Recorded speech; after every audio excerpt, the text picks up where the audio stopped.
What is this? What is what? They're selling 3D printer filament now in 2 packs, like 2 different colors, but they're on the same spool. What? Yeah. I don't know if it's to save money on spools. That seems weird, though. But it's what they're doing. Yellow, blue, white.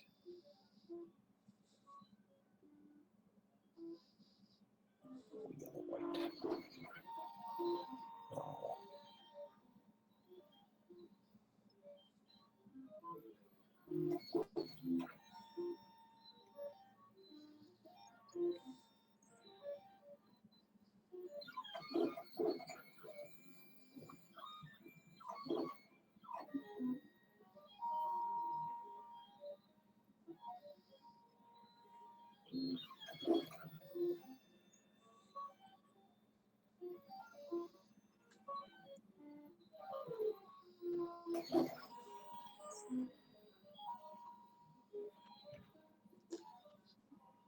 Call of Cyber.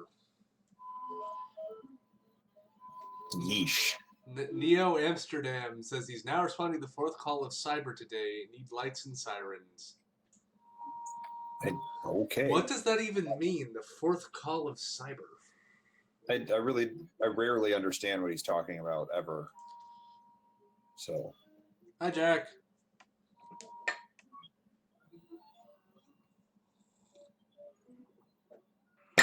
I really, really wish that cyber wasn't what they had decided would be the... What the fuck? I did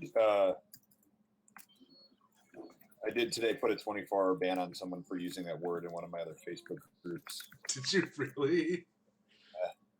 In a non-IT related group. Oh, God. They used cyber to augment something, and I just banned them. So there. I mean, using it to augment stuff, it's just when you have things... I've started getting into the habit, and I feel a little guilty about this. But on the other hand, it amuses me. I started saving memes to my phone. Which, if you can see that, I found a link today, or like, it was recommended to me. It says, "Shh, if you're quiet, Linus Torvalds might release new A Linux." What? The best part is it's apparently from the Register, so like a vaguely like worthwhile news outlet. Dude, your image quality is terrible. Like your compression. Yeah, so the camera is actually 720p, but I don't think that has anything.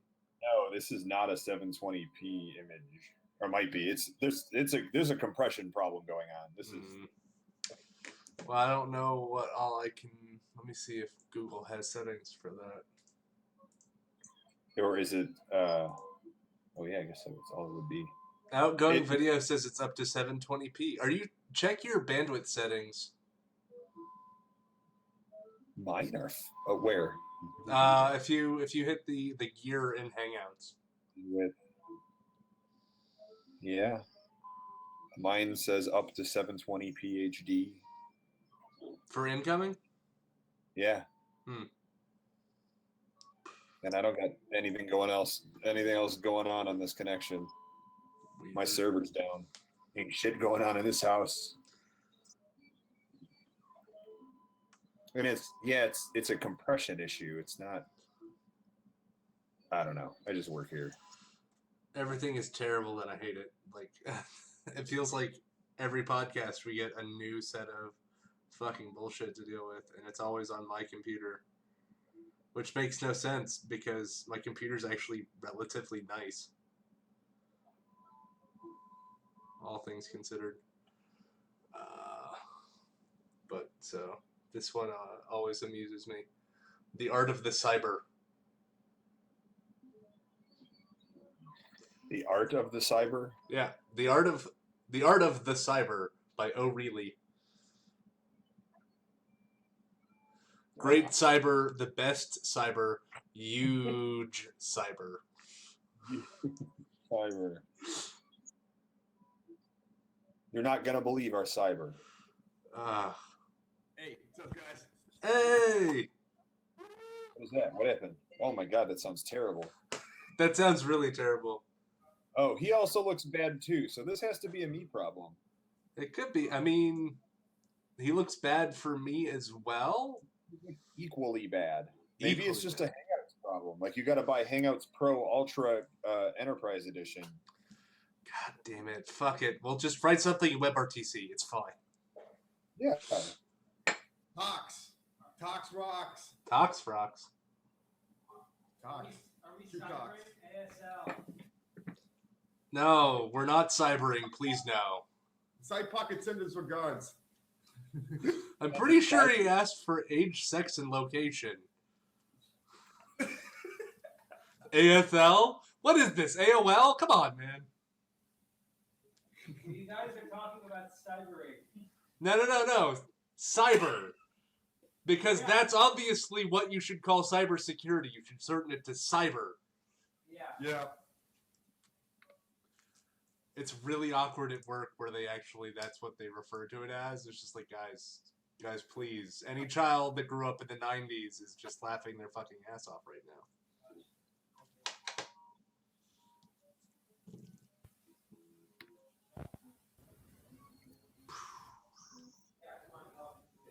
Sure, do things like I don't know, new version of Ninja OS coming out.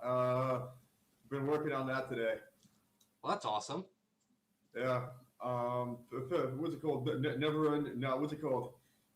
Never-ending problem hitting a moving target with basing off Archlinics. Don't forget about destroying the Oh, yeah, and what's it called? Wrath actually gave me a piece of chainmail because we got in a conversation at NYC 2600 about just how strong is chainmail, because I asked him if he can make me a chainmail, what's it called, the Haverick, and he was like... And on the type of chain that's used? Like, isn't it based on the tensile strength of the metal?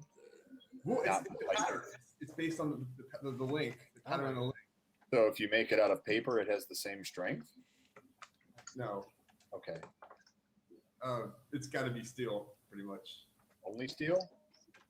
Yeah, pretty much. Are we digging too deep into this topic? I mean, is there such a thing as digging too deep into a topic? No. I mean, he's telling me that the strength of chainmail is all in the pattern and not in the material. I guess it's a combination of both. Now that you mention it, it's got to be a combination of both. Yeah, because you see aluminum chainmail. But there is paper armor. That is a thing. Yep, There is cotton armor and Kevlar.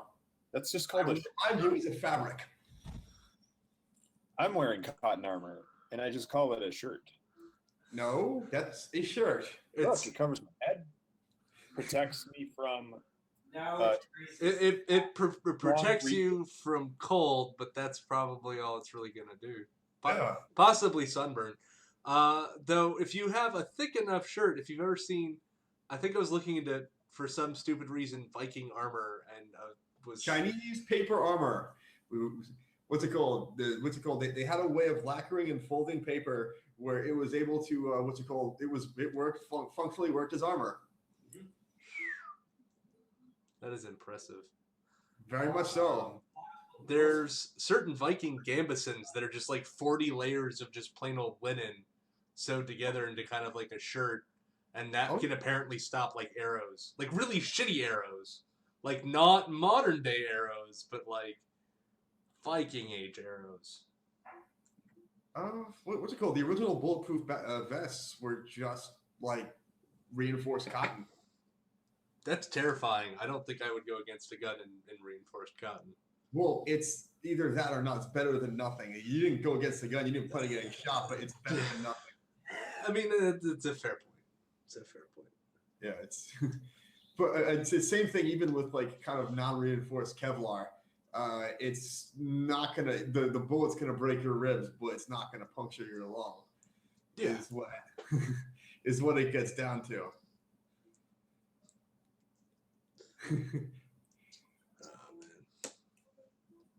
Oh yeah. So did a ballistics test on chainmail. how'd it turn out? It turned out pretty good. I had a whole big bunch of knives, some melodramatic overacting, and I just started hacking and slashing at some chainmail with some big scary hunting knives. don't forget the crossbow. Oh yeah, this hole right here is I have like an 80 pound hand crossbow, one of those little ones you see on Amazon. I shot the chainmail with the crossbow. Jeez. Science. After I figured out how to take down the chainmail. Yes, side pocket helped me with the experiment. He also filmed it. So when can we expect it to be on YouTube? As soon as what's it called? As soon as Pity V starts cooperating, I might have to go back to OpenShot. Oh yeah. Pretty much done. I hit the export button and it just goes. That sucks. Arch Linux Master Race. Woo! I have a friend that runs Arch as their main, mostly because they like watching it explode like every single update. It's even more painful. I still have an Arch server in production. Oh god, that's bravery. No. I learned my mistake. Never do this. The only reason why I'm still running Arch is I haven't had a chance to reformat it yet. Move the data off and reformat it. But lesson learned. Never again. Lesson learned. My old cloud server ran Arch, and I had this whole big write-up of my experience in Hope X. Arch bumped major versions of OwnCloud. I lost everything from the encryption. Oh no. Never again. You ran Arch in production, bumps major versions. Don't do this ever. You go from PHP 5.6 to 7.0. Breaks things. Yeah, no fucking kidding. Jesus. PHP 2.4. Apache 2.2 to 2.4 breaks things. I had my server was running the grsec kernel, and all of a sudden I get a new kernel version. It tanks it tanks the Perk 5 drive. It tanks not quite a Perk 5. It's this shitty Perk 5 knockoff on a super micro board. Tanks the RAID card driver. Panics on boot. Never again. Oh man. I had a wireless card that I had bought from Asus, It was like I looked at the back. Back actually said that it supported Linux. I was like, sweet. This is obviously the one because everything else is going to be a crapshoot. So it specified, 2.6, but I was figuring that the box was probably just old and that they had updated the. No, they fucking didn't. Those assholes. So I go and download the latest driver. I compile it from source because, obviously that's going to be what has to happen. I load that shit up and kernel panic. Ooh. So then I finally. The latest stable kernel. No, so what I did is I searched for it and somebody else, because you compile from source and the source is available. The guy was like, oh yeah, random forum link, download a patch the wireless driver, then compile it from source, and it works. That's sketchy as fuck. Fuck yeah, it is. And it worked okay, except that randomly, every couple of hours, wireless would just stop working because reasons. The same reason as causing a kernel panic, apparently. I don't fucking know. It's fucking terrible. So now I buy things from Think Penguin because it works out of the box. Here's the thing is though, kernel 2.6.28 is Linux pushed what is now its modern wireless subsystem. Yeah. So after that, wireless more or less just worked for most cards and most setups. That's when you got decent Broadcom support. That's when you got decent Intel support. It's basically you get decent everything that wasn't fucking a Theros or Ath5K. And Ath5K. And then, or basically you just go and you research, or you just go to the store, right? You take your little Ninja West stick and you go to hardware discover, you go down hardware discover, boot it and do LSPCI. Fucking get the get the vendor IDs, go put that into Firefox, and type in vendor ID name Linux support into Google, and that will tell you in 15 seconds if the card's supported. Yeah, not wrong. Or while you're running Ninja OS, you just that's open, run aircrack, and just do what's called a monitor and injection test. Right there, just make sure it works. Which is really cool about the one thing about it's like you'd think, oh my god, this guy's booting this weird OS with a live USB stick in public. Somebody's gonna catch me. No, absolutely not. Oh jeez. And in fact, most of the time they have no idea what the fuck is going on, and most bullshit answers you give them will be accepted. Oh my god.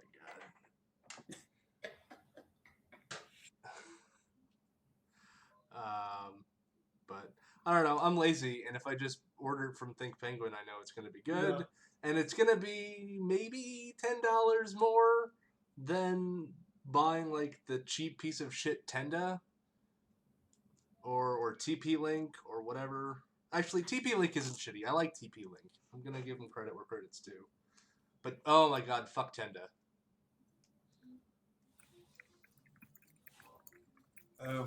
Just jelly make sure it's in the Theros driver, and I'm fucking set. Oh yeah, that works too. But yeah, thinking stuff those are Theros if memory serves me. Oh really? I don't remember. I think I don't know. I don't remember what it was. So Johnny, you're being awfully quiet. What's new with you? It's busy season in the penetration testing world. Okay. Lots of bank robberies, and then 70. So it's 25% bank robbery, and then 75% writing reports on the bank robberies. And that's the life of a pen tester. Sounds kind of terrible. It is. Any unusual stories? And it's holy crap! It's not an exciting job. Most companies are not mature enough that you get to do any kind of exciting extinction level hacks. You're doing basic garbage 2-3 times to the same client, and then you have to write that exact same report, but somehow make it worded differently so that you're not turning in the exact same report, even though you did the exact same thing. Pen testing is not. I mean, if it was fun, they wouldn't pay us, but. That's some shit. it's a job like anything else. I mean, it's not like I'm just robbing banks 40 hours a week and fuck it, let somebody else write the reports. All I do is tase security guards and drop rubber duckies. Wait, do you actually get to, in your line of work, tase people? No, that's illegal. Yeah, that was why I was We confused. didn't ask you if it was legal. We asked you if you did it anyway. They said no. The first thing I said was no. No, yeah. I do get arrested on occasion. Do they usually let you go pretty quick, right? I do lock a lot of security guards out of places. I do generally fuck with security guards a lot. I just can't intentionally administer bodily injury to them.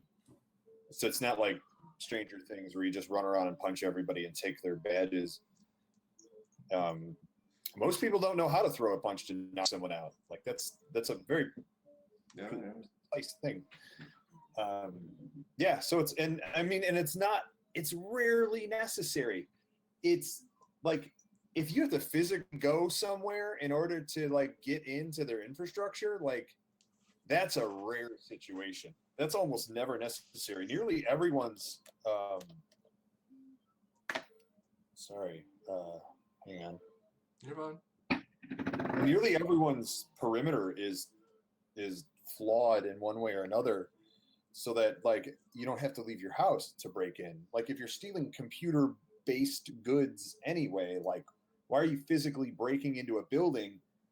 Like that's the last resort. That's like tower heist Hollywood movie bullshit. Like Tom Hanks, what was that movie? Mission Impossible, where you got to sneak in and steal the files. And that's all like old mentality left over from the 60s when it was kept in safes.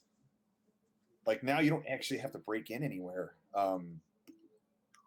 The main ways that I'm breaking in everywhere these days, like I would say the big one, the number one for 2016 has been business email compromise.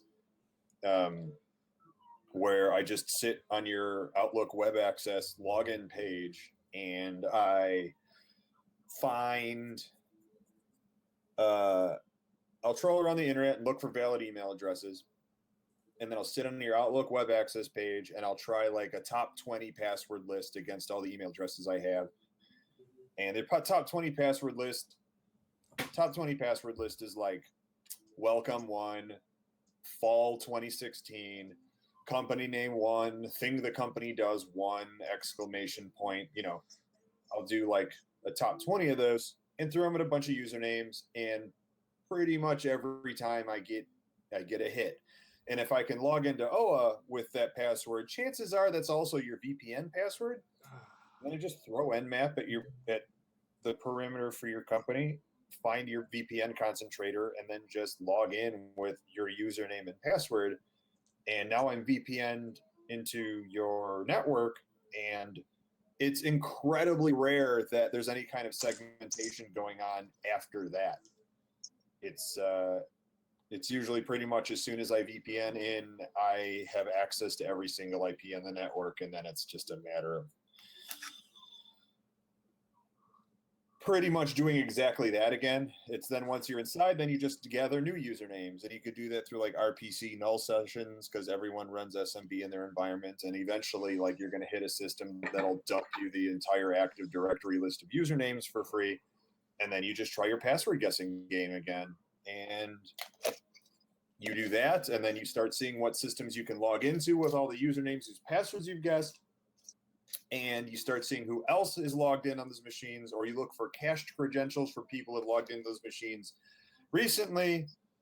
Invariably, you'll find domain administrators, and you can sometimes read their passwords plain text out of memory if they're running like Windows 7 still, which most places are. Otherwise, you can grab at least a hash out of memory and then attempt to do password guessing on that offline, where you can do like a trillion guesses in a second and it won't lock the account down because it's offline because you still have a hash.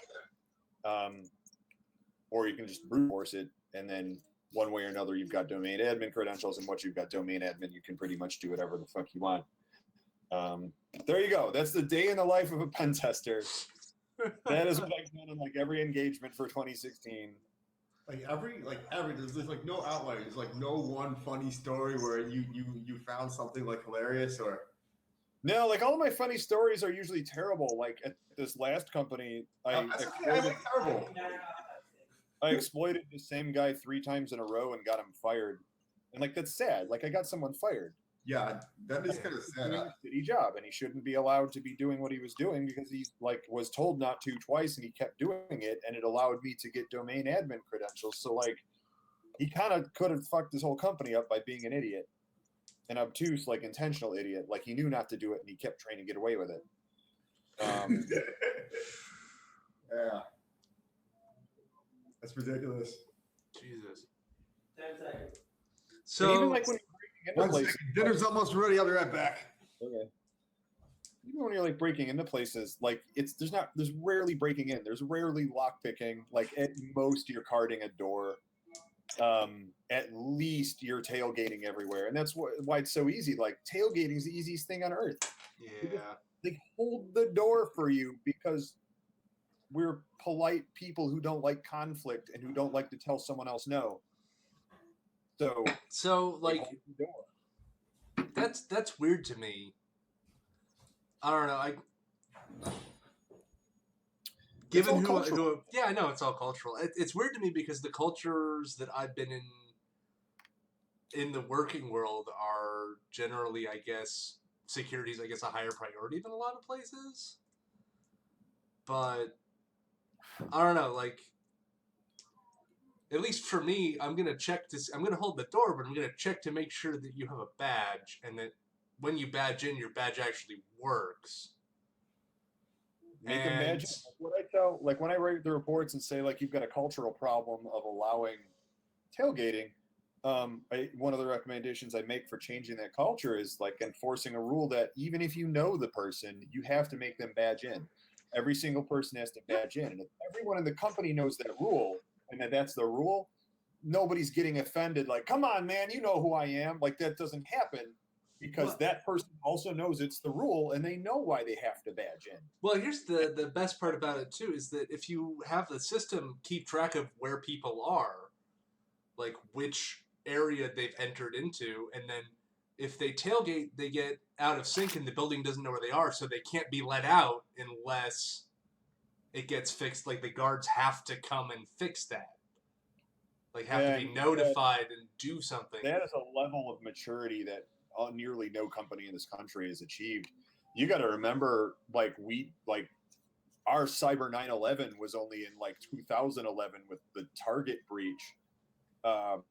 People have not been implementing security as a necessary thing since like before that, since after that, and so most companies don't even have a SEM yet. Like they're not aggregating logs yet, let alone automating their badge system to the point where if you're exiting a door that's not adjacent to the one you came in at, that it won't work. Like that's, in fact, most places don't have a system capable of such things. Most of them are just binary, like, is this badge good? Yes, open the door.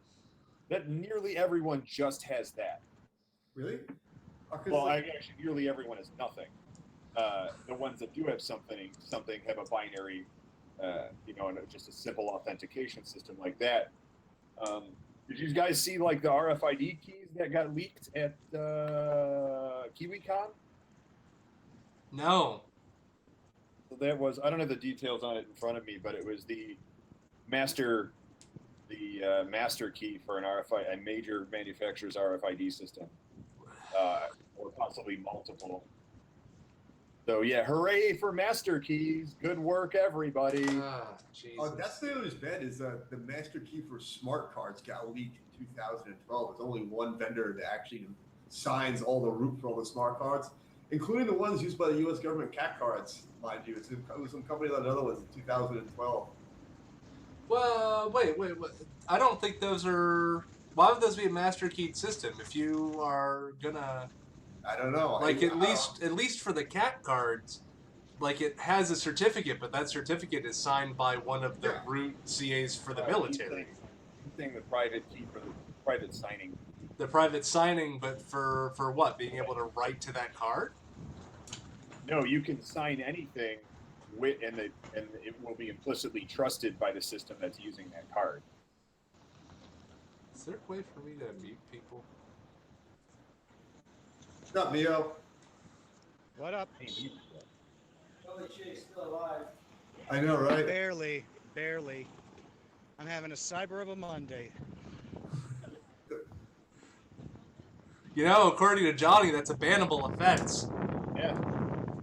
I would love to be banned out of the cyber. City somewhere. Maybe I could go back to woodworking. Maybe become a carpenter. You know, plumber. Plumber get paid good money. They don't have Hey, to do yeah, much. they do. They do. Yeah. You have Water people flows over. down, hot on the left. Shit flows down. Get paid on Friday. Yeah. I mean, here's the thing. When people really need to poop and the toilet doesn't work, you love kind of, you. what are they going to do? They're going to pay you to Yeah, make it so the unlike- poop has someplace to go. Let's hear for the poop. Poop on cyber. Group on cyber. Poop on cyber. Anyway, since you fuckers have been seeing me all this time, I figured I'd give you the reverse view. It's very windy. Yes, it is. I'm gonna go mute for a while. Okay. And suddenly, oh God.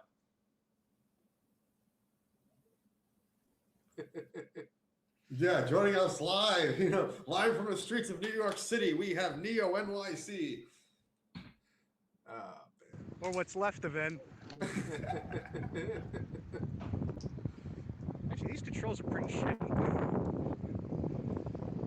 That somehow is unsurprising. Ah, man.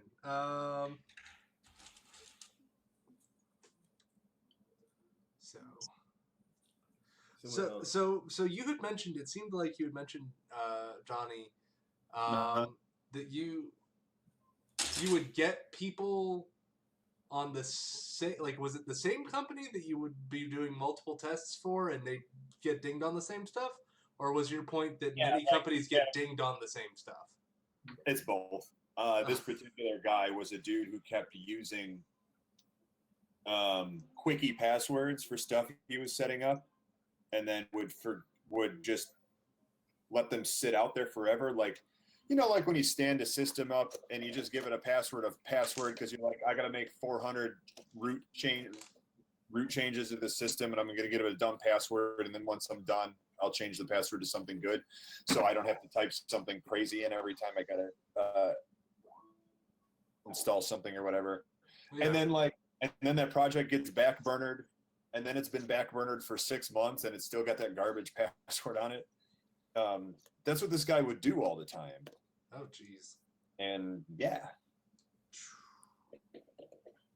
Sounds like a colleague of mine. It's a colleague of everybody's, I promise you. Just about. Yeah, that's Yeah. like Greetings. amateur level shit too. Yeah, that's really shitty. I don't even do that. I use a password manager, so I probably would just make a database and then copy and paste every fucking. Yeah, that's exactly what I do. Password, key password to win. I probably might be switching to KeyPass 2 soon if KeyPass 2 Linux works as good as. And As long as it's AS256, you're good for now. I mean, it's been proven weak, but nobody's been able to exploit that. There's nothing better. I use KeyPass, save my KeyPass databases in a TrueCrypt partition. TrueCrypt using a ZuluCrypt is now running my TCrypt partitions. So, Total punk. You crypto punk. You have to. Crypto everything, even if it's pre-cryptoed. and like what's it called? My SSH ports are just all over OpenVPN anyway. Everything uses certs. I mean, I even use TLS authentication on my OpenVPN, so you can't even port sniff it. That's what she said. It's awesome. It's really fun living with Cypok, I'll tell you that much. He's a fucking awesome roommate. Why isn't he on if he's like right there, but he won't? Yeah, he's right there. Come on, dude. I'm working on my computer. I have a job interview tomorrow. He's doing shit. Me too. Uh-huh. I'm typing a Doing report shit right or now. doing someone? He said he was preparing for a job interview, so unless it's some really not above board job, Well, with him, that's a fair Never point. know. I have no idea. Every job interview I've prepared for involved like laying my pants out. Like, here's what I'm wearing tomorrow. Hope it works out. That's What side pocket? What job are you interviewing for? 1 second. Hey, side pocket. Let's keep bothering him so he just has to come be on the damn thing. Yep. Yeah. Hold on. That's a solution. Let's just keep feeding questions to him that are completely unimportant. Oh man. I'll sit here in silence and wait for that answer. Wait, no, let's take guesses on what it is. Pants, more pants, and no pants. Well, let's hope it doesn't come to that. I'm guessing level 1 level 1 firewall support, but specifically with VPN login.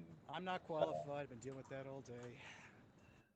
My hat is off. Well, my bandana is off. To those of you who do networking, I can't stand. Yeah, I will never take a security position where firewalls are managed by the security team. Fuck no. I'm gonna be selling puzzles at Marbles as one of the Oh man, I was way off. as usual. All Yeah, I mean, we made the right, mistake yes. of thinking it was something. Bye. Yeah. Hi. Wait, Hey, people on the TV. No, now I need to know how one prepares for an interview about selling puzzles. Ah, that's the question. He'd That- probably be up all night with like just doing brain teasers. Just Google brain teaser and solve all the fucking brain teasers. And to learn all the riddles. You That's can't the solve all trick, of them right? because then there's none left for the rest of us, and then what am I supposed to do? Yeah, because Yeah, there's something. Okay. Ever forbid. come on, don't be greedy, man. You tell them. All right. You're right here. Come back in here again. I think they want to see more of you on cam. Yeah, that's what they also say on Chatterbait. That's also legitimately on Chatterbait as well. It's a good thing to have someone have said on Chatterbait. Please don't get me started. No, the interview process was actually really interesting because it's like the first submission is usually, you submit resumes and like where you live about yourself. And then you go to a mysterious second page and you have to answer a series of like legit riddles that stumps most people. If you don't pass those, they don't even see you. Holy So- shit. So you answer those and That's a surprisingly. yeah. And then apparently I did so well that instead of the phone interview, they want to do the in-person interview, which is tomorrow. And part of the main challenge of the in-person interview is I have to pick any game, video, like virtual or physical. I mean, it could be a video game, a physical puzzle, a board game. Mhm. And I have to explain how it entirely works in 1 minute. I'm trying to find games that I soldered. I don't know if I still have those because I have boxes everywhere. If I can't find those to bring in, because they were really impressed by that, because half of Marbles is electronics now, I do have a backup plan, but I'd rather do some of the games that I've put together over the years in terms of circuit boards. That's about it. Has nothing to do with brain teasers. That is so ridiculously intense, though. Holy shit. Not well, like I said, I like stuff like that, so it wasn't like. I mean, I remember I was reading Jack some of the puzzles, and he looked like he shit himself. Yeah, they're basically doing like brain teasers, and Yeah. I kind of don't have the required equipment. I'll do one right now. Tell me if you've heard this one, because I have. A millionaire ends up. Well, there's actually a joke answer to this. A millionaire ends up staying at a hotel, and after his 3-day stay becomes bankrupt. Where is he? The whorehouse. Well, no, the joke answer is DEF CON, but Viva Las Vegas. that's actually a trick one. It was the only trick one on there. That's Monopoly. Ah, You build properties and you pass Yep. a area on the avenue and you end up being broke. This despite the fact that if you stay for 3 days at a hotel, you only lose about $6,000, But you $7,000, just said, hold on, you $8,000. said millionaire. There's not $1 million Monopoly. I know. I pointed That's that what threw out. me off. I also said I hope the lawyer rich person ends up passing go and reaching $200, and apparently because I answered sarcastically, that bumped me up on the corporate scale. Very sarcasm. Theoretically, a millionaire could actually encounter that scenario staying at one of those Vegas hotel casino things. Yeah. That's Yeah. the point. Well, regardless, now we have a new project on Radio Statler in 2018 during Oh no. game. More work. God damn. I have to go do some stuff. I'll be back. Hey, you brought that on yourself, man. What, me working on Radio Statler? Yes. I blame Nick God. Well, yeah, no. I also Perfectly blame him for my acceptable to blame staffing everyone else. MagFest. Johnny, you stole my old show. Be quiet. Anything for Yep. almost a full 5 minutes. We lost Neo. Oh no. I think he went on the subway, which would make sense Yeah. as to why He we was moved him. eating. He was probably. Actually, that looked like Penn Station. So, Yeah, that's a fair point. anyway, Johnny, Yes. I'm gonna blame you for the fact that I'm now playing Watch Dogs 2. No, you can't. You cannot. I was a firm opponent of Watch Dogs. I was very outspoken to the point where, like, I had fought with the developers on Oh, Twitter yes. multiple times. You do not get to blame me for that. I will No, fight. the second one. The second one. I didn't promote the second one at all. Yes, you did. In what form? You did that. You did that Matt Pat thing. I did Yeah. a Mad Cat thing in which I discussed that the things that happen in Watchdog aren't really real. Well, Yeah, well, that's if you watch that video though, that's not really the impression that you get. Oh yeah, hey, I didn't edit that show. I'm not saying it's your fault. I'm just saying that.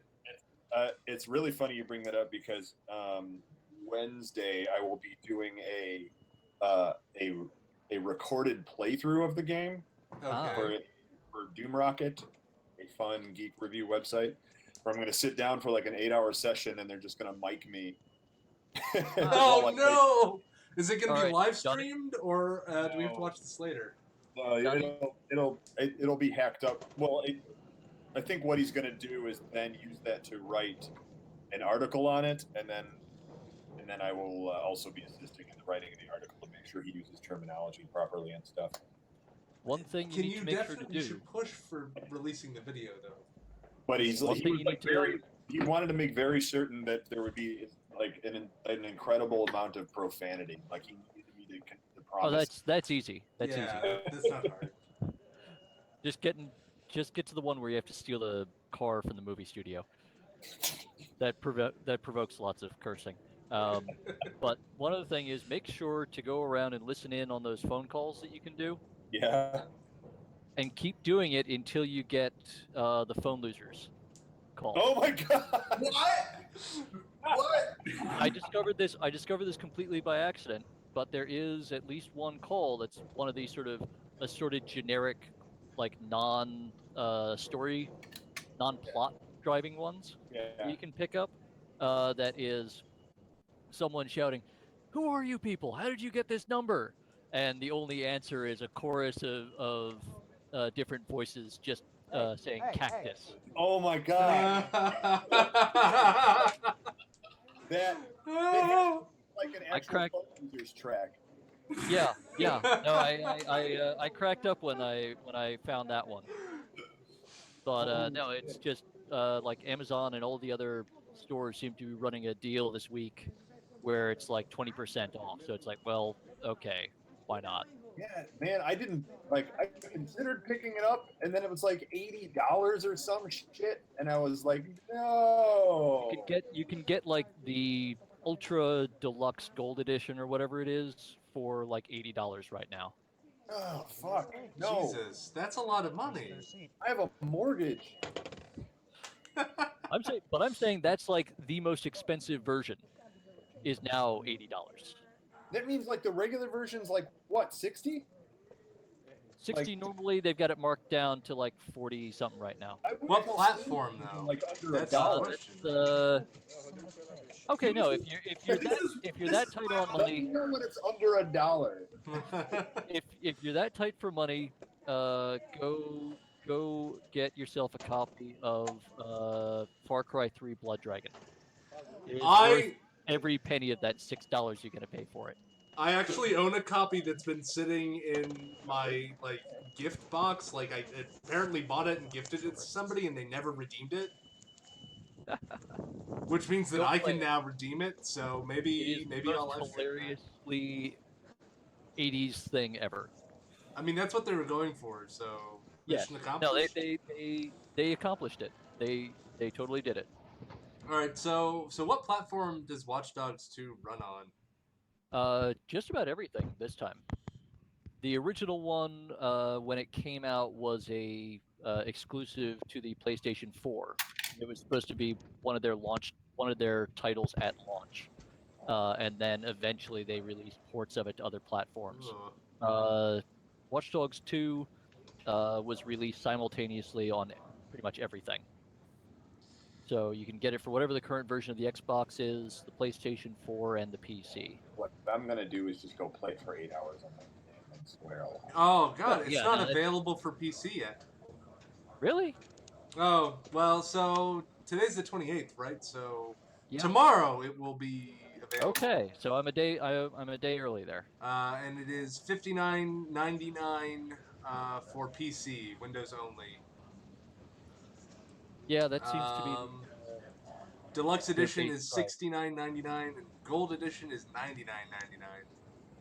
Yeah, so that's what the default price is for all of the other platforms, within like $1. Yeah. Right now, because of Black Friday and whatever else today is supposed to be, just about everyone seems to be running a sale on it. Which is the only way I was gonna be able to afford it. So 64-bit versions of Windows only. 32-bit users can go fuck themselves. Yes, 64-bit versions, exactly. That too. You need 6 gigabytes of RAM. Whoa! The graphics is NVIDIA GeForce GTX 660 with 2 gigabytes of VRAM, or an AMD Radeon HD 7870 with 2 gigabytes of VRAM or better. This is because we started. What are you fucking playing video games on the Gibson? This is because we accept the fact that it's okay for like a browser to suck up 200 megs of fucking RAM. Network is broadband internet. You apparently just need to always have a broadband internet connection. Yeah, because it verifies the license every 8 seconds. Fuck that. Okay, you know what? Here we go. Here's something terrible. Running my Chrome instance right now, which is 5 Windows. I'm using 10.5 gigs of physical RAM. I got you beat. Pretty much. Check mine. I've got like some really basic background Windows process. Update. Just one instance of Windows Update will gobble up 4 gigs of RAM straight up. Jesus. These days, yeah. It's because Windows Update's shit, though. That too. All right, hold on. Before I go away from the page for Watch Dogs. Okay, so 50 gigs available space on your hard disk. I'm definitely over a gig on Chrome. Holy shit. 2016 even fucked up RAM. Yep. Now let's see, I've got... Is that you or your memory leaking? I've got 12 gigs of RAM on here, and I'm using 10.5 of it to run my OS, Chrome, and some really basic background helper applications. Have you discounted the cache? Yes, that's just the physical RAM. Sheesh. No. I've got another gig in cache. Okay. All right. Let me do some math here because it's been a long day. But you're gonna be really horrified here. Let's see. 1, 6. Oh wait, hold on. 1, 1, 1. You can't take 3 from 2. 2's less than 3, so you look at the 4 in the tens place. Now that's really 4 8s, and convert 3 8s, make 3 10s, 3 group and you change the 10s to 1s, then you get then 2 base 8 or something or other, and I forget the rest of the song. Oh, look at that red shirt! What? That can't be right. That's the right answer. Let me see if I can I'm using get- like a gig of fucking RAM on Firefox.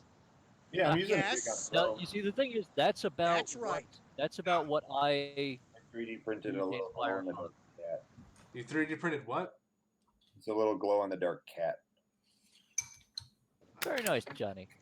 But yeah, no. Here you go. Here you go. In real time. Here's my task manager.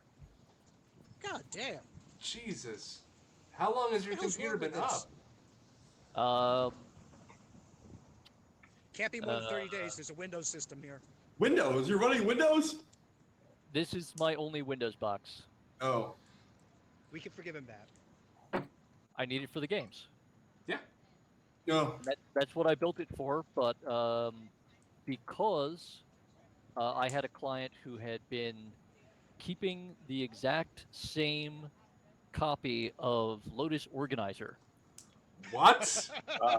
Lotus Organizer. He Yeah. bought it originally for Windows 3.0, Yeah. running on either a 286 or a 386. I forget at this point. He had the exact same thing that he just kept installing from machine to machine to machine every time he upgraded. Is that still running on modern versions of Windows, or was he running on No. Here's the thing. Finally, his XP box died. This was probably 8 years ago. Probably around 6 years ago. It was right after I had built this machine.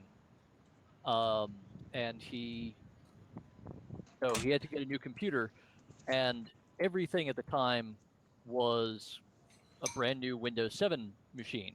I'm like, okay, look, we need to get you a machine that's gonna keep you running for at least the next 3 to 5 years. We're gonna get you the latest and greatest. It comes with Windows 64-bit, Windows 7 64-bit. And he discovers he can't install his 20-something-year-old copy of Lotus Organizer because it's a 16-bit executable. Yes. And 64-bit Windows 7 had finally killed off support for legacy 16-bit applications. Yep. Since I had decided, well, you know what, this is going to be my gaming rig, I'm going to splurge, I'm going to get the absolute best everything that I can get, I went and dropped the money for Windows 7 Ultimate, which had the built-in virtual XP mode. Yeah.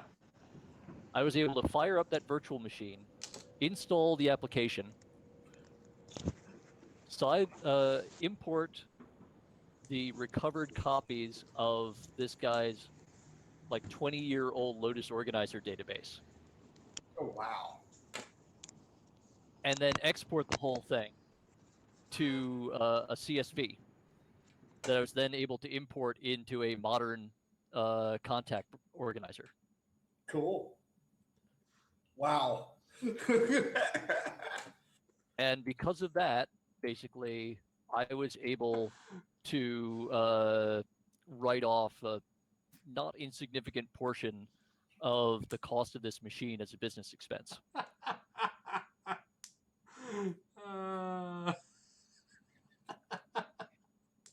I like it. Oh my fucking god. Yeah, there are definitely job opportunities out here for Lotus administrators. Some of them for people who just know how to still manage a Lotus-based enterprise, because there are companies with especially sales companies with just gigantic Lotus databases full of client data and sales leads and shit. And then the other portion of them are jobs for people who want to sit and manually migrate all of that data to Office or what have you. Oh god. Salesforce but there is a ton of Lotus still out there in use in the world by major organizations. Yeah. There's got to be some kind of way to scrape the data so it's not completely manual, but I've done jobs that before. It's where you would write. Oh god. The fun part now is any automated systems that were invented for that also don't run on modern operating systems. Yeah. But yeah, I remember having Lotus Notes or Lotus what's it called, the Lotus Suite on my 46 laptop, Windows 3.1. Yeah, no, what was it? I went. Let's see. I started off with. Was it WordStar? Actually, WordStar for CPM 86. Oh you know my what? God. I'm gonna actually, well, let me check ArchLinux right here because ArchLinux is all I kinds really missed that thing actually. What, you miss Lotus or No, WordStar. WordStar? Okay. Yeah, you had the little paper overlay Okay. that went around all of the function keys on your Model Oh M keyboard. yeah. I I think I still remember that. I actually found one of those in a drawer at this same guy's office when I was cleaning, when I was helping him sort through all of the old software manuals and installation disks and everything that he had accumulated. Because this guy just like never threw out any of those disks. That reminds me of Jez was telling me when she first started at this very large, very old company she works at, that they had to go through I don't know what she called it. It was a cultural something training where they discussed that you're going to be regularly working with people who have been in their roles for decades, for 30, 40 years working with computers and in the company for that long, and they don't like to use instant messaging to communicate, and they like drive-bys and they like face-to-face conversations versus email conversations, and they want things done and presented them to them in very specific ways, and like that's something you have to accept and work with, not get all uppity about. Yep. Because there's so many, the company was so big and it's been around for so long that there's definitely people there who have never bothered to figure out how to use the company IM app, and so IM isn't going to help you. Yeah, and like it was to the point where you had to go through this mandatory orientation training regarding that cultural issue. Understandably. Oh, They're out geez. there. Yeah, no, I mean, my father just started trying to figure out text messaging a year or so ago. Then again, he's only had a cell phone for about 2 years, so. Wow. Oh. I mean, the hilarious thing was he only got a smartphone after he retired. Which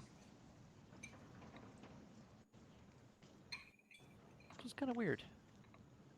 A little odd. Yeah. Oh, by the way, for those playing along at home, the last time this machine rebooted was Patch Tuesday. Told you so. For your information, we are not streaming. I just wanted to make sure we're all on the same page for that one.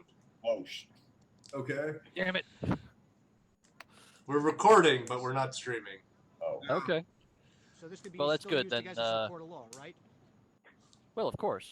You have to cut out any like stuff. Shit, fuck, piss, cunt, cock, because I'm a motherfucker and tits. Well, Yes, I all mean, those we're non-fleeting expletives. What's the 7 dirty words you can't say on the internet? there aren't any. You can say all the They words on don't the use internet. words. Neo They just just use said the poop them. emoji. They just use the poop emoji and get it over with, you know. Oh, man. Well, on the other hand, I also got home to some new stuff from Sparrows. Sparrows. They are a Canadian-based lockpick manufacturer, Oh, very cool. and they just came out with a couple of new, fairly cool things. One of which is what they call the Reload Kit, which is a small tin, a little bit larger than a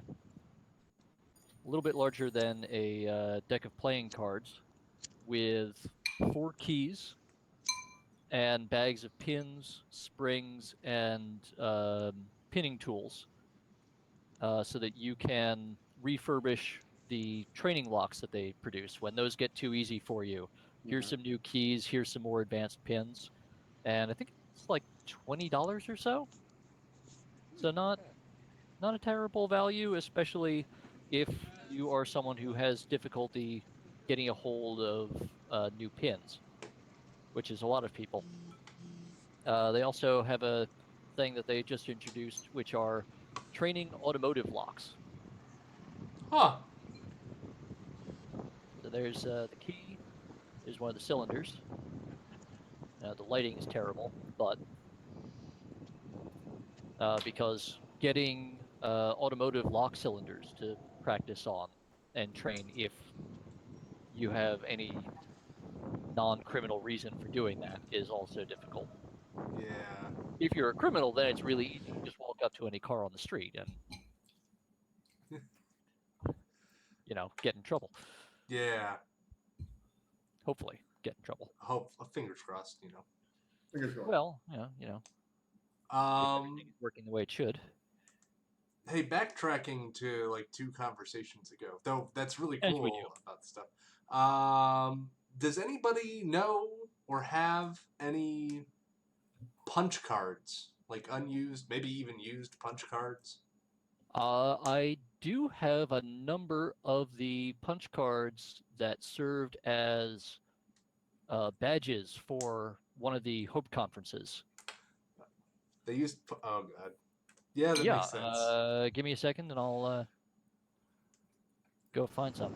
I don't suppose hacking it out of a 3.5 by 5 inch index card counts, does it? Those aren't quite the right size, actually. Yeah, like I think that's the thing is I mean they're definitely. They were much longer than that. Let's see. That's the list of people who were crazy enough to show me their house keys. I literally just was able to walk around my office one time and just say, "Hey, I'm doing a survey. Would you mind letting me look at your house keys for 5 minutes?" A surprisingly large number of people agreed.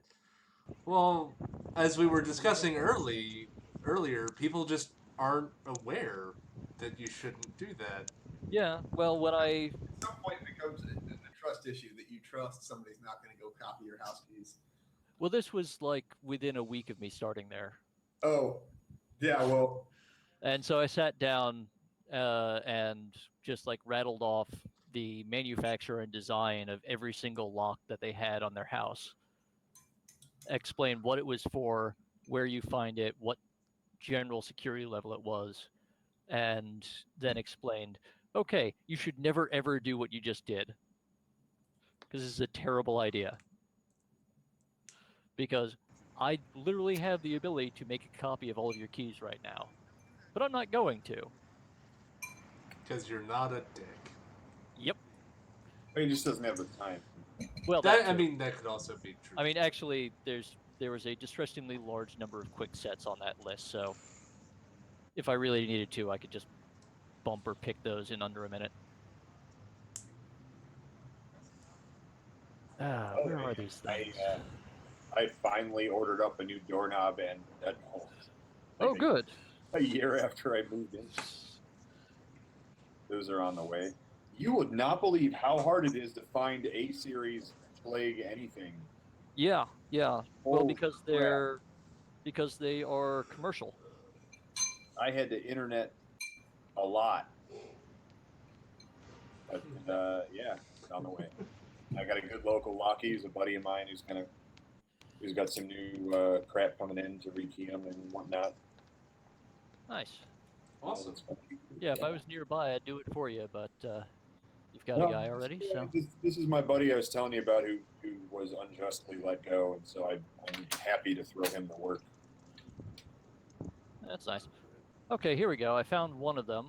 I've got more stashed somewhere. The Fifth Hope, July 9th to 11th, 2004, Hotel Pennsylvania, NYC, USA, cyber terrorist suspect, and then the sequence number, in this case 3669. Mm-hmm. There we go. Okay. And this one actually has pretty much all of that data encoded on it. Oh, wait, there's actually 2 of them stacked together. There you go. I vaguely remember those. So let me see if I can get a good size reference here. I've got something. I mean, your head is a good size reference. Well, yeah, but you don't know exactly how large my head is. I have a general feeling. You have a reasonable idea because we've been in the same room. I'm actually constantly surprised every time I see you in person about the size of your head. Like it's smaller than you thought? Yeah, it's like every time it's smaller than I remember it being. It's because he's got the hat and then the beard. It's an optical illusion. Yeah, it's and the camera's Everything like looks right 10 on his face. It's like Everything really looks close. 10 pounds heavier on a webcam. Right. Yeah, the sunglasses had 10 pounds on their own. It's true. That's true. Speaking of which, I got to put some poundage on me. I'm going to pick up some grub, head home. Good It's been a plan. pleasure. Hey, it's what I can afford. All right, here you go. One round on As the stick, reference. please. What is that? Oh, it's a CD. This is a CD case. CD's So nuts. so obsolete media used to display obsolete media. Well, yes, but How far we come. you know what? At least CD jewel cases are a standard size. It's true. They are. You know, I don't business actually cards have any. these days aren't even a standard size. Wait, what? Business cards aren't? No. Yeah, no, a lot of people have these funky, odd-sized business cards Yeah. these days. To be different and not fit in my wallet, so I just throw their card out.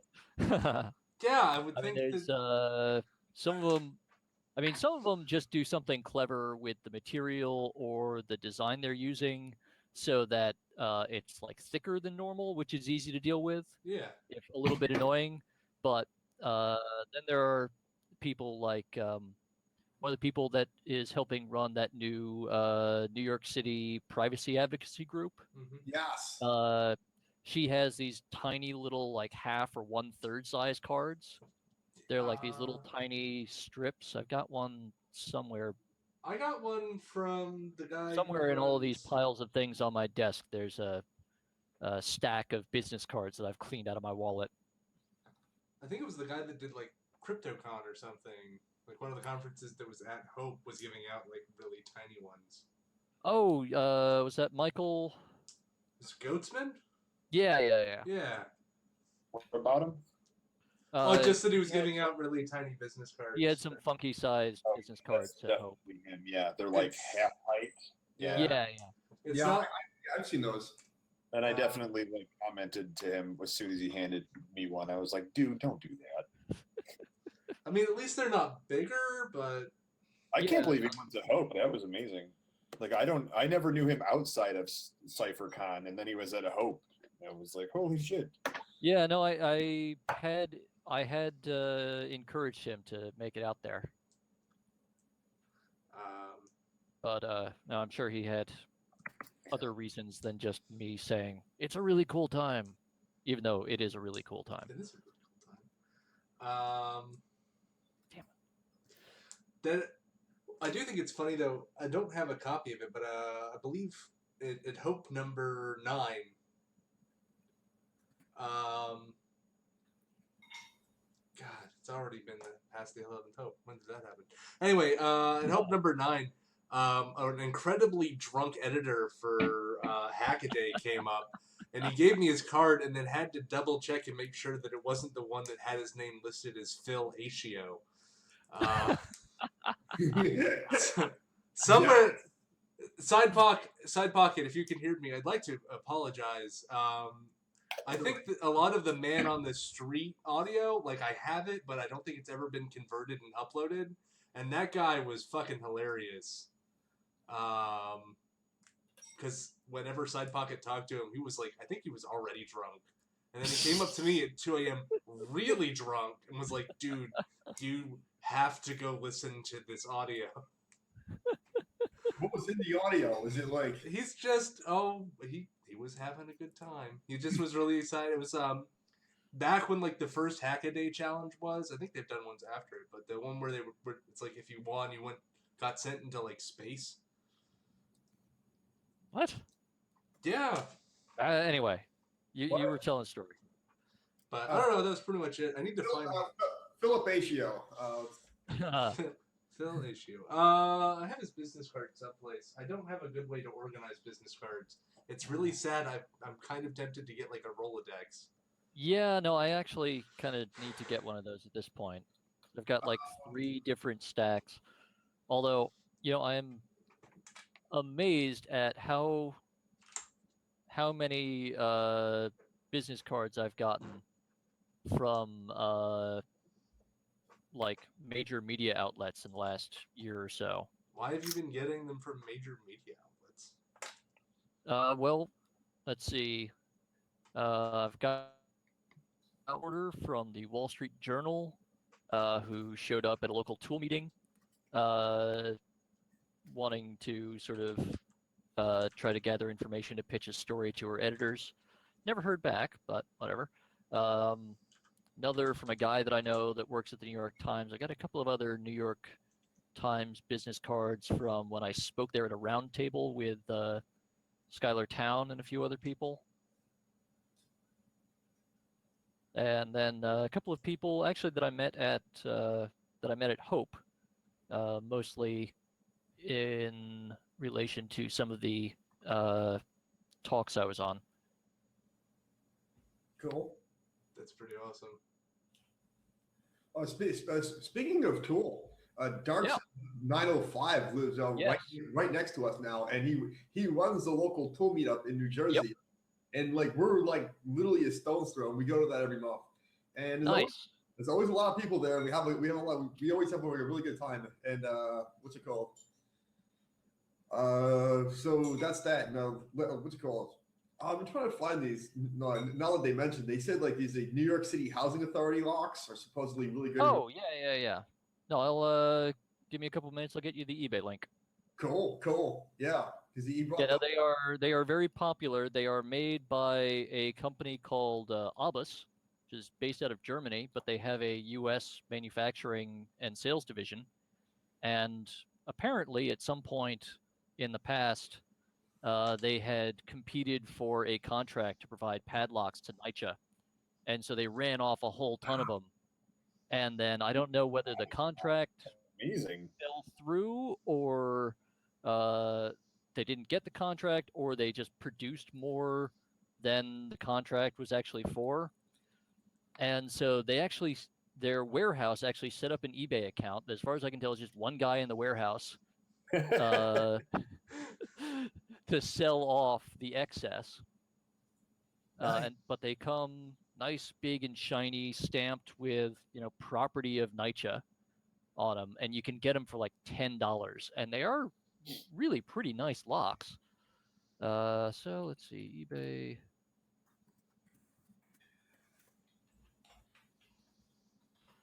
Every so often, people ask me to dig this up. What's it? NYHA? Is that? NYCHA. Oh, okay. Oh, there we go. Yeah, they're like, Yeah, Abus 3455. yeah. I see these locks right here. Cool. $10. Yeah. Yeah, they're cheap. There seems to be a huge supply of them. And that particular model is kind of hard to find. And when you do find it, it's actually pretty pricey normally. So, it's a pretty good deal. Oh shit. It says what? $10. It's $10 lock, $10 shipping. What's the name of the account? But really, $10 shipping? That went up. What? Yeah. The shipping went up. I think it used to be free or like $2 or something. It's what seller? Because I have this guy named Tez and Jack. Is that the guy? Yeah, I'm pretty sure that's him. And if you look, like, that's the only thing that he has ever listed. Which is what makes me think it's just like one guy in the warehouse. Because I know that he has sold like a couple hundred of these things. Let's check. Let's check Taz.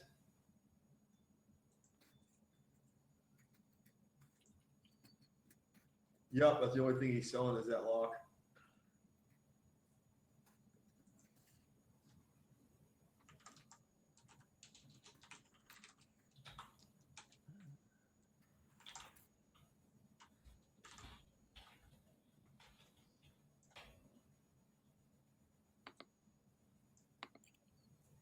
There we go. Let's go get this.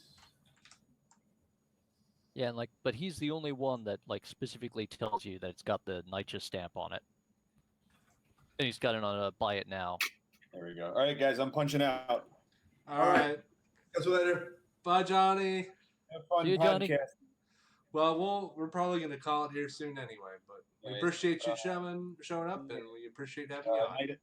Nido, I'm going to send you a crap ton of locks and keys eventually. Awesome. On the back. I did not Can always forget. use more. Yeah. All right. I'll talk to you later. See Talk to ya. you soon.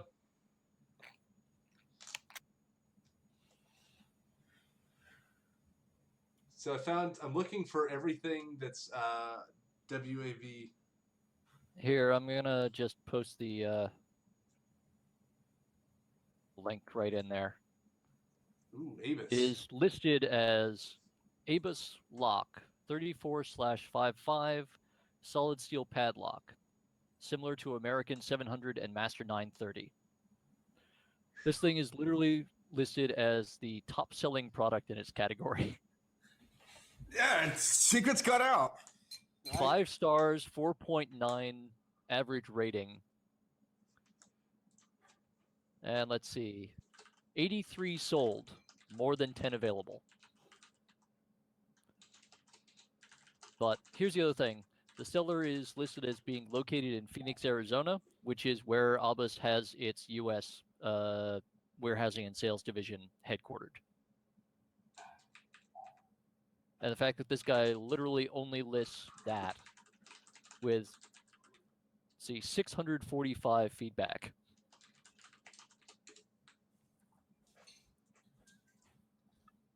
Wow, that's pretty cool. Yeah, this is some sort of really weird, funky situation that they got into. But I gotta say, it's a nice lock. If you're into lock picking, it's a pretty good challenge. And for the price he's selling them at, it's pretty good. I mean, let's just go back to those search results real quick. Let's find another 3455, if we even can. So Here we go. The next one that I find on there is $73. Holy shit. Yeah, $73 for basically the same model, just with a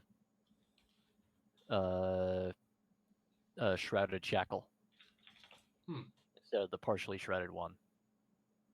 I mean, there's other listings for the exact same model with the shrouded shackle that are like $99, $110.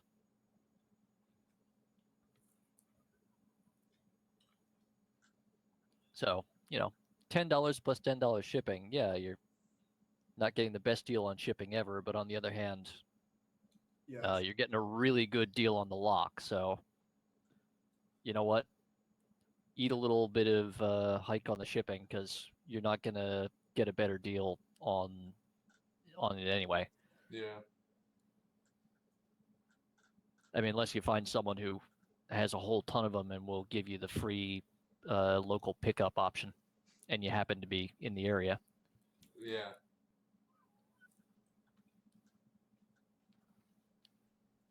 Yeah, once you get out of the like really simple locks that you'll see at like every single hardware store and big box store, locks get surprisingly expensive. Well, I mean, it makes sense though. The stuff that's at the big box stores, as far as I know, kind of shitty. Yes, they are. But so you're paying for quality. Yeah, no, you really are. Well, quality plus the fact that since they aren't in the big box stores, going to be a little bit lower. Oh, yeah. But it still works out to Lower production runs. yeah, smaller production runs, smaller sales, lower overall revenue, which means that you have to increase the price per unit to cover costs. Yeah. I remember I was in the Army, used to get American locks pretty damn cheap. Oh, well, yeah. No, what's the what was that? That's the 5300. I've got one around here. I got one. I got one on my foot trunk. I'll be right back. I'll go get this lock 1 second. I've got one right here, right next to my desk, dude. But okay. I'll show you. No, that was a box of drill bits. So I'm looking for through all of the WAV files on my computer, looking for these recordings from Side Pocket, and apparently we had been cutting audio such that, like, if you heard something good while you were editing Radio Statler, you would cut it out so that you could have it, like, just as an amusing thing. Like, there's one that's labeled "Bye Bitches _Bunny Burn." Here we go. I think there's one that says Paris Hilton, and then I think that one is Johnny Xmas saying that he's the Paris Hilton of InfoSec. There's another one that says "What the fuck." That sounds like that's probably also that. Let's see. Your girlfriend wants a grilled cheese. Quote attributed to Johnny. Instaboner attributed to Nick God. You owe me $10 attributed to Darko. Oh man, I wish there's an easy way to share audio in real time, but That would there be nice. isn't. A Paris Hilton of fucking. Now, I vaguely remember the "Your Girlfriend Wants a Grilled Cheese." Yeah, they were like talking about. I think they were doing an order for one of the diners that's open. Yeah. It's like TikTok or something. Yeah. I don't remember. Jack, What's up? on the back of that American lock, it should be a 5200. Yes. Okay, right above where it says Series 5200. Yeah. You should have a 3-letter code, possibly followed by a couple of numbers and letters. Oh yeah, it's UEK C. UEK. This is what's it called? It's a little smaller. Okay, June of 04. It was made in June of 2004. So actually, that sounds about right. Actually, but So, yeah, no, that means that you actually probably have one of the good ones. why they went to shit or something? Yeah, well, Masterlock bought the company Oh, geez, yeah. not too long after that. So here's one I got that was made in, I believe, August of this year. Is it? Yes, August of this year. And American Lock is kind of known for having pretty good cores with a lot and just like filling them absolutely full of pick-resistant pins to make it really, really difficult. And they are very tough locks to pick. This one, though, did not feel at all like an American lock or any of the ones I'm used to. And when I finally opened it up, I realized why. They replaced it with the cheap cast core out of a Masterlock Pro Series padlock. Why? It's even got Masterlock keys and a Masterlock keyway that are just stamped American lock. So your lock should have a nice big triangular head on it, kind of similar to these keys. This is Brinks, but they're copying American lock. Yeah, I don't have what's it called. I'm not holding my key up to the camera. I don't Well, have, no, you don't have to, but yeah, it looks like that. Yeah. yeah, the bow should look somewhat similar to that. This one, That's just that's a Master Lock key bow. It looks like a master lock key. Oh, what's it called? Those master locks are stupid simple to pick. I mean, Yeah, no, they are. That's why we use them for training at Tool. The thing is, though, I used to be able to rake those and like get them open in about a second and a half reliably. Yeah, well, that's the case for a lot of those locks. They are really terrible. On the other hand, you're only paying like $5, so you can't complain too much. Well, yeah. I mean, in Europe, they actually have a lock that is referred to as the insurance lock, because it is like the minimum standard for you to actually get your insurance to pay out on anything being stolen. It's made by that same company, Albus. It's part of their Granite series, which means it is super hardened against drilling, prying, cutting, grinder wheels, all sorts of crazy stuff. And it uses a really complicated mechanism. It's not even pin tumbler based. It's actually based on the old Abloy disc detainer method mechanism, which uses angled cuts in the key to turn a series of discs instead of lifting a bunch of pins. So Is that like a safety deposit box? Is that like those? no. Those safe deposit boxes are based on an even older system called a lever lock, which is basically not used anywhere in the U.S. at this point, except for some safes and safe deposit boxes. They're still fairly common over in England, but that's about it. Like safes and England are the only places where you'll see those. England.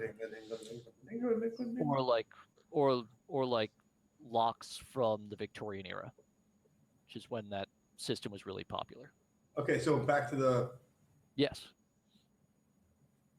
So if you have an American lock from before 2004, 2005, or even a newer one with those trapezoidal keys, you should be okay. It's a good lock. It's a solid lock. And if someone does pick it, it's a sign that they are pretty good at picking locks. If you have one newer that has the rounded Master Lock style keybow, you got ripped off. And Master Lock does not care. Because, hey, they can make a ton more money that way on one of their biggest contracts. Yeah. Because Master Lock keeps trying to submit their own lock designs for government contracts, and they keep getting turned down. Because their own lock designs don't meet the requirements to stand up to both surreptitious and brute force entry attempts. So like occasionally you'll see like Master Lock number 3s with US inventory stamps on them. And these are locks that had been produced when bidding for a contract that they lost out almost always to either American Lock or Commando Lock, which is a California company that does some actually very nice designs. I was in the service. We had one thing. We had American locks. And, Yep. Like I said, there's these big, like, these like they're like this, but they're like they're literally like half inch, like solid half-inch shackle lock of what you have on top of an M1 Abrams tank. Yeah. That's every so often I'll walk past one of the National Guard armories in the city, and they'll have all of their up armored Humvees parked along the side of the street. Yep. And the only thing securing them is a bunch of Master Lock, American Lock 5300s. And I'm always like, if I really needed to, I could get a free up armored Humvee. I'd like to see you drive one of those things out. It's all. Yeah, that would be terrible. That would be terrible. I mean, I'm okay low speed driving, but you don't want me in Manhattan traffic. Well, technically, if you got an up armored Humvee, it's their problem. Well, yes. Up until the NYPD shows up in one of their Lenco Bearcats. Yeah. Well, then it's still their problem. It depends on what armor. If it's a 1051, those things are fucking tough. Those things will stop like everything shy of the 50 count. The NYPD has those now, so. The militarization of the police is great, isn't it? Yeah. Well, I mean, the NYPD had already been well ahead of the curve on that with trying to build intelligence and surveillance units. So, I mean, they think that they can play right alongside the NSA, the CIA, the FBI. I mean, literally, have you heard about this? no. Like international terrorist attacks in other countries. A bunch of detectives from the NYPD Counterterrorism Bureau and Intelligence Bureau will just show up and start like trying to throw weight around. Yeah, I've heard they do that. Like they'll go out, like not international, but they'll go out of state. They and- will go international. Oh, geez. Jesus. Talk about overstep of authority. That's Yeah. scary. Yeah, no, I mean, like there's a lot of countries where, you know, certain things happen, they'll happily get an FBI team in, especially if it like involves US citizens. They'll give the FBI a certain amount of leeway. But when the NYPD starts showing up, like after the 7/7 bombings in London, I remember there were I heard stories about a bunch of NYPD intelligence guys showing up That's and crazy. like trying to get involved. I'm like, what? That is overstepping your bounds. It's like I said, there's a reason why in this country there's a separation between police and military. Yep. And because you have shit like this, you don't want the cops, like, you know, the same people doing domestic law enforcement is the same ones who are like, you know, doing the spy work. Yeah. Because It's no good. I mean, in theory, that's also why, you know, we have a separation between foreign intelligence and domestic intelligence agencies. yeah, you don't want them like going after. Yeah, well, except that now the FBI considers itself both domestic and foreign, and they've shifted almost all of their attention to counterterrorism. No, the real question is not just that, but is the CIA is rumored to operate in American soil as well. Yeah, well, I mean, we know that the NSA is, Well, and the Dulles brothers were never exactly not shady.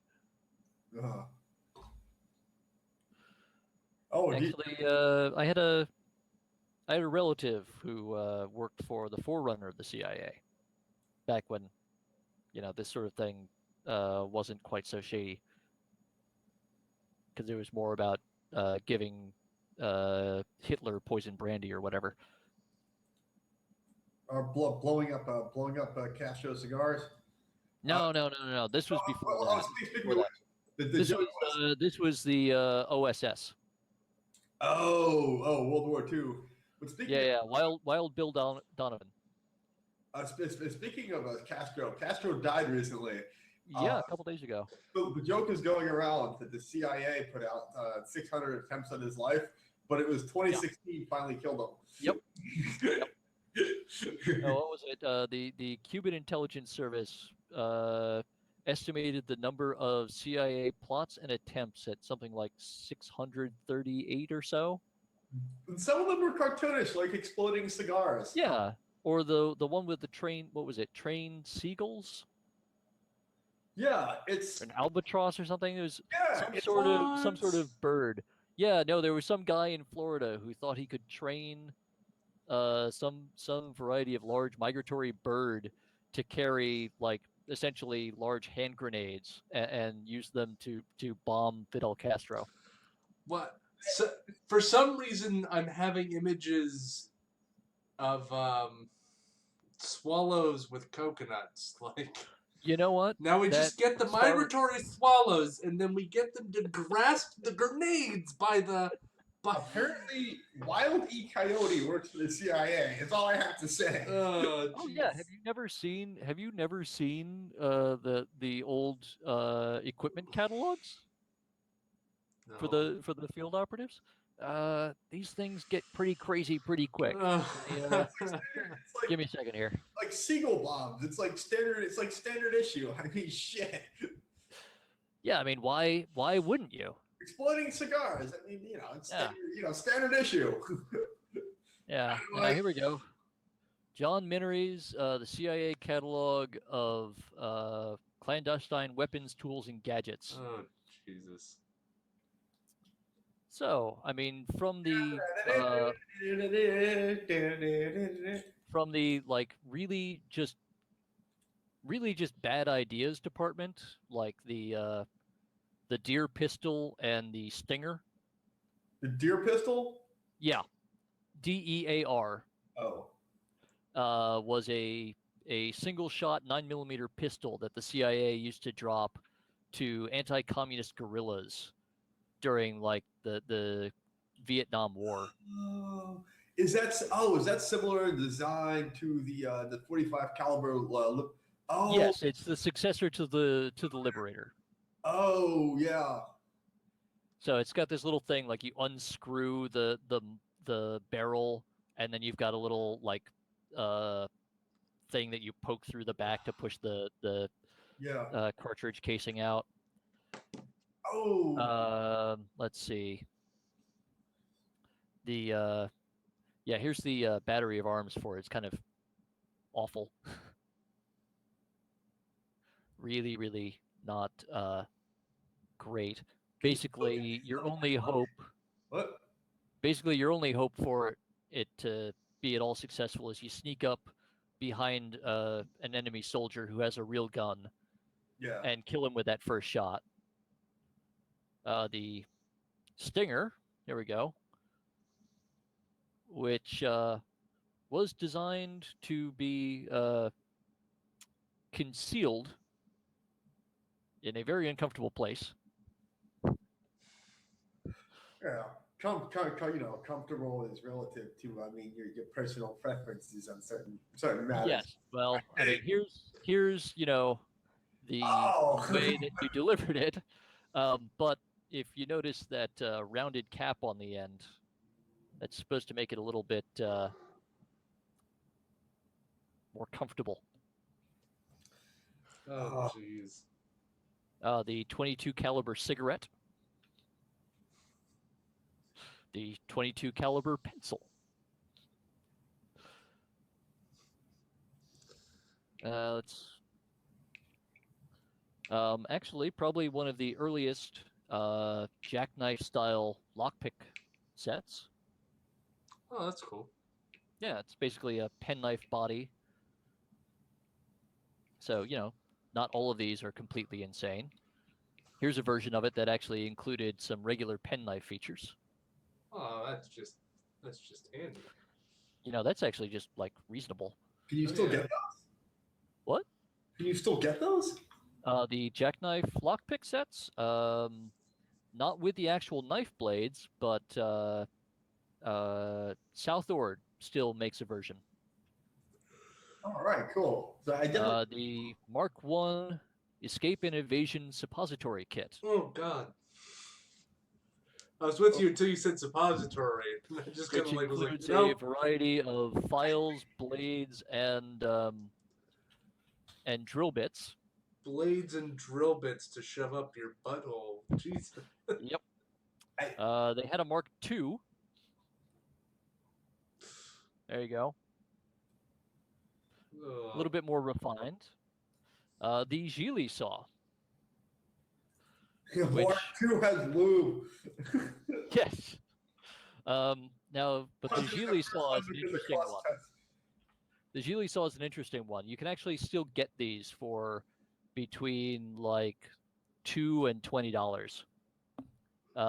Either as surgical supply stores where they're more expensive, or as a survival device where they're quite cheap, and it's basically a wire saw blade.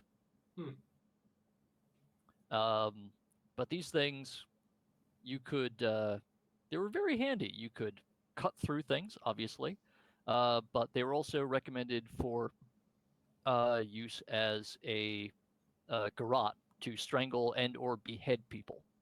Wait, what's this? The Gili saw, Gigli. It was originally invented by a Civil War physician, where it was found to be very useful in brain surgery for sawing the top of the skull open. Oh, I see. Yeah. And it's basically just a wire saw blade, but these things could be coiled up small enough that you could fit them into a like large coat button. Yeah. There's the scroll saw blade hidden in the temple of a pair of eyeglasses. You just slip the earpiece off to expose the actual teeth of the saw. For thicker styles of glasses, you could actually fit a saber saw blade. They were really fond of concealing saw blades in eyeglasses. I mean, Oh, and then the time that they decided to put a actual knife in a pair of glasses. triangular dagger. Yep.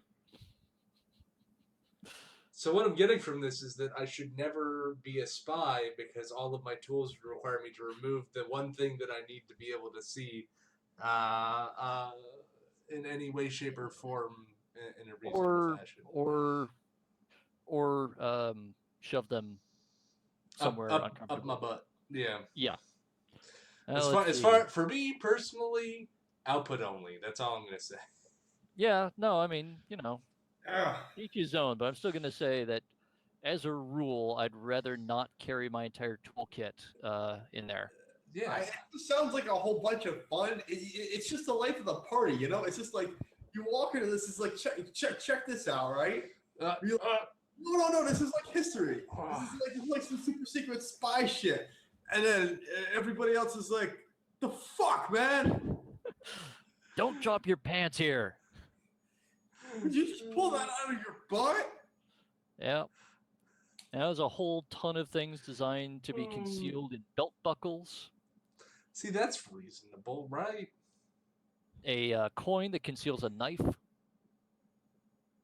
Huh. Yeah, I'm not sure how useful that would actually be in practice. Probably not very. Oh yeah, here's a couple of knives that are also rings. Handy. Cool. Yeah. Let's see. A knife designed to be held in the insole of a shoe. So do you have to take your shoe off in order to get it? Is that? Yes. Yes. So you're gonna like in an emergency, you're trying to whip your shoe off. Take your shoe off real quick. You're just rummage around in there to pull the orthopedic insole out. So you and just hop around while it's trying to really stab a dude. easy. You just throw the shoe at the guy, pull the knife out and throw the shoe at the guy, and he'll be so distracted that you can. Yeah. Who throws a shoe? Like seriously, who does that? Apparently, the CIA just found it really popular to wear Rolex watches, to the point where upon arriving in Saigon, covert CIA operatives would give the taxi driver the address of their covert reception location, and the driver would respond by raising his thumb and yelling, "CIA number fucking 1."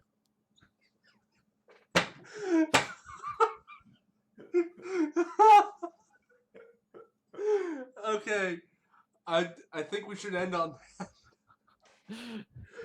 No, even better. I think that's the name of the episode. CIA number fucking 1. Shh, don't tell anybody. We're like from the CIA, dude. They're all probably stoned out of their minds. It was Vietnam. Oh no, even better. Around the same time, the bus that ran the route that had the closest bus stop to the clandestine officers training school became so well known that that was the stop where all of the CIA trainees got off, that the drivers would generally announce at that stop, "CIA men, this stop."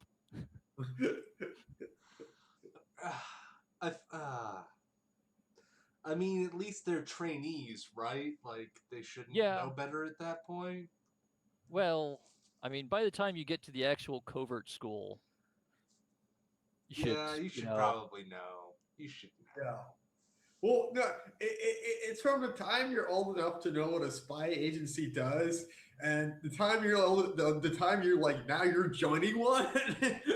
Yeah, It's it's Monty Python. The first rule of concealment: don't stand up. yeah, yeah. Oh, look, here we go. The gas-powered itchy gun. Itchy gun. Itchy gun is basically a tube filled with what they call itch flock or itching powder Mm-hmm. and a CO2 cartridge. That would just blast the cap off the end of the tube and spray the stuff all over the place. So, like, are we in middle school? Is that Yes. like I thought this was the CIA, but that sounds like something you would do. Yeah, Like, no, I mean as a that was prank. like It's like up there with elementary stink school joke bombs. shop. Yeah. Yeah. No, there's the They have those too. I bet you they have those too, right? They have nice the stink bombs. felt It tip sounds like blister pen. a what? The blister pen looks like a big paint marker. You Okay. dab it on things, and it contains some oil that well, you know, makes people develop blisters. Ew. That's gross and annoying, but Yeah, Okay, apparently it was developed under the same research group that developed MK Ultra in the 1950s. So It happened a grand old time, like a bunch of middle schoolers in a party. It's like, hey, we got like blister gun and we got like a got itching powder, yeah. blister gun, fart bombs. Next up is going to be the gay bomb. Yeah. Do they have fart bombs? It would surprise me if they really actually had like. They definitely had odor agents that were used to I mean, you kind of have conceal to, their right? smell. Oh, Well, to at that conceal your point- smell? Well, yeah, I mean, sort of. Like, I would think it Also would be the to opposite, because, distract like, people. if you really need to clear a room or distract people, you know what? Oh yeah, you can do that too. Taco Tuesday. I mean, shit. Yeah, no, they Dirty tricks between nations. It's Taco Tuesday. We're doing some biological warfare on the Russians. Like, the fuck? The fuck, man? We pay money for this? yeah, no, I mean we also It's like this, and it's like all like the Wile E. Coyote stunts they pull on. Like, it's like literally some Wile E. Coyote shit. Oh yeah, no, I'm pretty sure that like someone from the CIA R&D team like ended up getting fired and went to write Roadrunner cartoons eventually. Or it's the opposite Or they way, hired, and they hired the staff. writer. Or they hired the writing staff of the Roadrunner cartoons to run So, the R&D team. so tell me, why do you think that you're qualified for this position? Well, you know, I used to write for Wile E. Coyote. You're hired! I like your guts! Excellent. That's exactly the kind of thinking we need around here. Yes. Or roller skate rocket packs and Batwing suits or whatever. Jesus fucking Christ. I mean, that's how we ended up paying the Deli's brothers to run whorehouses and secretly give people LSD for 20 years. Can somebody just purposely give me LSD? Just be like, hey, Jack, here's some LSD. You know, just like top secret. You know that would have actually probably been okay. I mean, legally, actually, it probably would have been okay as long as you were a willing test subject. Yeah, I'll just tell the cops it's okay. This is CIA LSD. Don't believe me. Yeah, no, it's okay. Some dude from the CIA handed this to me. I'm sure it's cool. Yeah, we're doing like national security. I'm just gonna This is national security research, man. Don't get in the way. Trust me, I'm a professional. Yeah, I mean, if they did that, they probably wouldn't have had all of those research ethics problems. Yeah. Well, actually, that's how Allen Ginsberg got started with LSD. He knew what was going on. He knew they were dosing people with LSD, so he signed up for the research project to get some. Oh no. Oh no, Jagor just had the worst luck. All right, guys. Yay, I think- bye. Yeah, I think it's time to go. Good night, all. Bye. Seriously, go look into some of the crazy crap that they've gotten up to over the years. Oh man, Kind of creepy. definitely.